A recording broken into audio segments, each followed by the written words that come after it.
Assalamualaikum warahmatullahi wabarakatuh.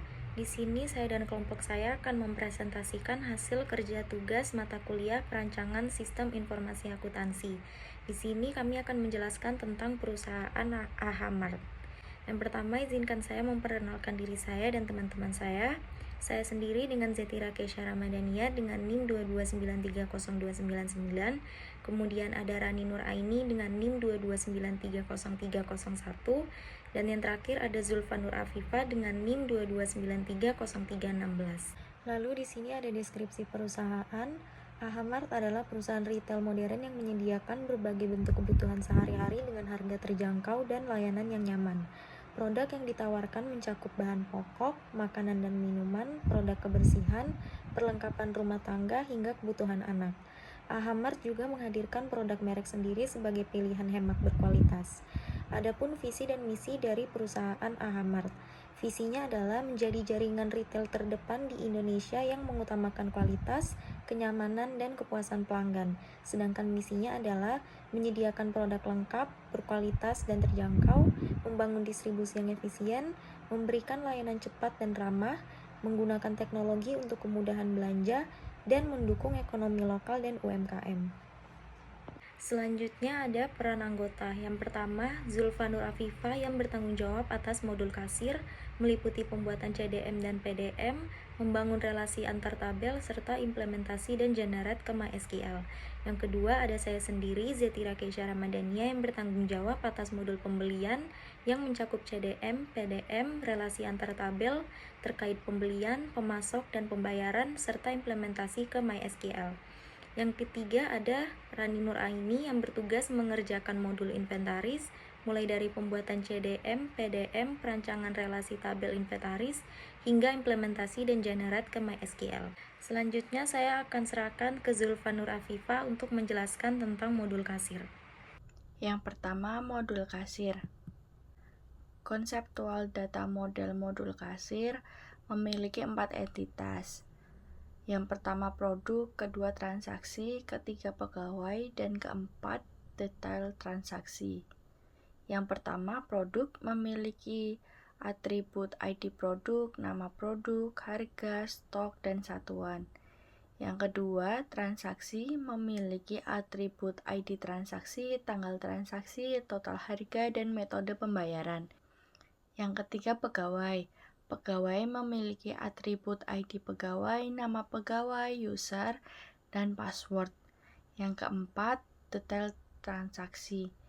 Detail transaksi ini memiliki atribut ID detail transaksi, jumlah, dan subtotal. Selanjutnya, relasi antar tabel. Pegawai memiliki relasi melakukan ke transaksi dengan kardinalitas one to many, yang berarti satu pegawai dapat menangani banyak transaksi, tetapi satu transaksi hanya dicatat oleh satu pegawai saja. Selanjutnya, transaksi memiliki relasi mencatat ke detail transaksi dengan kardinalitas one to many, yang berarti satu transaksi bisa memuat beberapa detail pembelian. Namun, setiap detail hanya memiliki satu transaksi saja. Selanjutnya, produk memiliki relasi tercatat ke detail transaksi dengan kardinalitas one to many, yang berarti satu produk bisa muncul di banyak detail transaksi, tetapi satu detail transaksi hanya memiliki satu produk saja. Physical data model modul kasir. Gambar ini menunjukkan PDM modul kasir yang telah di-generate dan muncul foreign key. Tabel transaksi memiliki foreign key ID pegawai yang mengacu ke tabel pegawai. Tabel detail transaksi memiliki foreign key ID transaksi dan ID produk yang mengacu ke tabel transaksi dan produk. Generate ke MySQL. Setelah melakukan perancangan physical data model menggunakan Power Designer, selanjutnya proses dengan melakukan generate database ke MySQL. Hal ini dilakukan dengan cara klik database, lalu pilih generate database. Kemudian simpan dalam bentuk SQL, lalu import ke database di localhost. Dan ini adalah contoh tampilan di localhost PHP MyAdmin-nya. Selanjutnya, BPMN. Dalam BPMN tersebut memiliki 4 aktor. Yang pertama, kasir, menerima laporan barang kosong, melakukan pengecekan langsung ke rak, menerima pembayaran dari customer, membuat rekap hasil jual beli secara langsung. Yang kedua, customer, mencari produk di toko, membeli produk secara langsung, dan melakukan pembayaran. Yang ketiga, admin gudang, menerima laporan kekosongan barang dari toko, membuat dan mengirim pesanan ke supplier, menerima barang dari supplier, serta melakukan update stok secara otomatis. Keempat, supplier, menerima permintaan pembelian dari gudang dan mengirim produk ke gudang beserta bukti pengiriman. Sequence diagram. Sequence diagram ini melibatkan 4 aktor utama: customer, kasir, admin gudang, dan supplier. Proses dimulai saat customer mencari produk di toko. Jika tersedia, customer langsung membayar ke kasir. Jika produk kosong, kasir menerima laporan dan meneruskannya ke admin gudang. Admin gudang kemudian memesan produk ke supplier sesuai kebutuhan. Setelah produk dikirim, admin menerima, memverifikasi, dan mengupdate stok di sistem. Admin juga mencatat penerimaan barang sebagai dokumentasi. Setelah stok tersedia, kasir dapat melanjutkan transaksi dengan customer, mencatat pembayaran, dan menyimpan laporan penjualan untuk administrasi. Alur ini menggambarkan integrasi antar peran untuk menjaga ketersediaan produk, kelancaran transaksi, dan akurasi stok, sehingga operasional toko berjalan efektif dan kebutuhan customer terpenuhi dengan baik. Selanjutnya saya akan menjelaskan tentang modul pembelian. Yang pertama ada konseptual data model atau CDM. CDM modul pembelian terdiri dari ilmu entitas yang berupa produk, pembelian, supplier, detail pembelian, dan pembayaran pembelian. Produk memiliki atribut identitas nama, satuan, harga beli, harga jual, dan stok. Pembelian mencakup ID, tanggal, total, status, dan catatan. Supplier berisi ID, nama, alamat, telepon, dan email. Sedangkan detail pembelian mencakup ID, jumlah, harga, satuan, dan subtotal. Yang terakhir, pembayaran pembelian terdiri dari ID, tanggal, metode, jumlah dibayar, dan status pembayaran. Berikutnya ada relasi antar tabel. Di sini supplier memiliki relasi melayani ke pembelian dengan kardinalitas one to many, artinya satu supplier dapat melayani banyak pembelian, tetapi satu pembelian hanya berasal dari satu supplier. Pembelian memiliki relasi memuat ke detail pembelian dengan kardinalitas one to many, artinya satu pembelian bisa memuat beberapa detail, namun setiap detail hanya untuk satu pembelian. Lalu produk memiliki relasi tercatat ke detail pembelian dengan kardinalitas one to many, artinya satu produk bisa muncul di banyak detail pembelian, tapi satu detail hanya merujuk pada satu produk. Pembelian memiliki relasi dibayar dengan kepembayaran pembelian dengan kardinalitas one to many, artinya satu pembelian bisa dibayar lebih dari sekali, tapi setiap pembayaran hanya untuk satu pembelian. Selanjutnya ada PDM atau Physical Data Model. Gambar tersebut menunjukkan PDM modul pembelian yang telah di-generate dan memunculkan foreign key. Tabel pembelian memiliki foreign key ID supplier ke tabel supplier. Tabel detail pembelian memiliki foreign key ID pembelian dan ID produk. Tabel pembayaran pembelian memiliki foreign key ID pembelian. Lalu di sini ada generate ke MySQL. Setelah melakukan perancangan physical data model atau PDM menggunakan Power Designer, saya melanjutkan proses dengan melakukan generate database ke MySQL. Hal ini dilakukan dengan cara klik database lalu pilih generate database dan kemudian simpan file dalam bentuk SQL lalu impor ke database di localhost. Di sini juga saya akan menjelaskan tentang use case diagram. Use case diagram ini melibatkan 4 aktor utama, yaitu customer, kasir, admin gudang, dan supplier.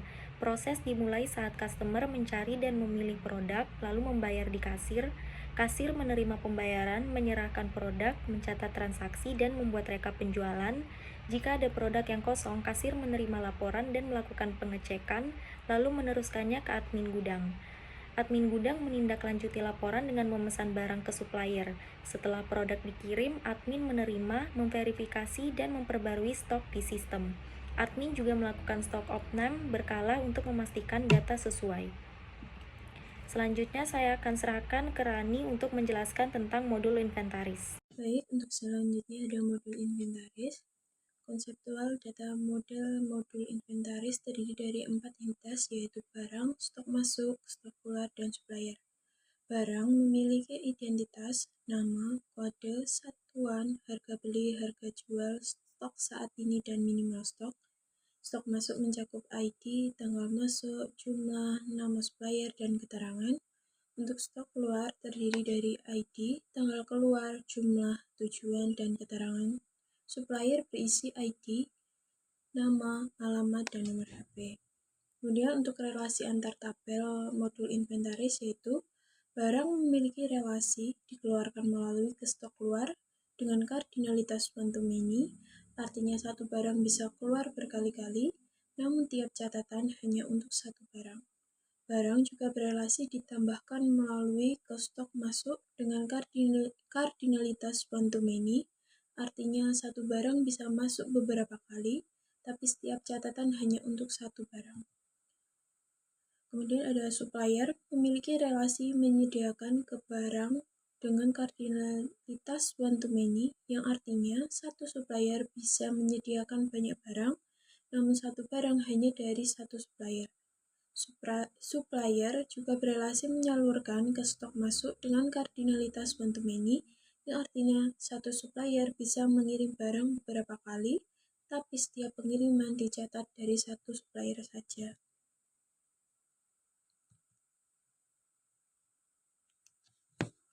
Untuk physical data modelnya ada modul inventaris.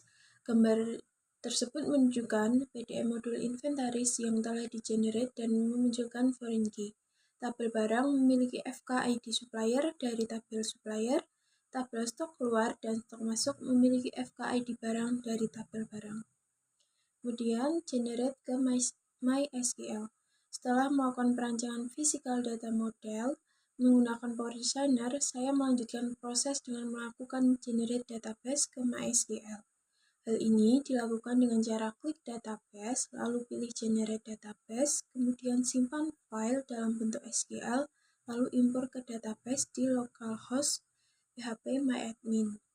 Kemudian ini tampilan di PHP MyAdmin-nya. Selanjutnya ada activity diagram.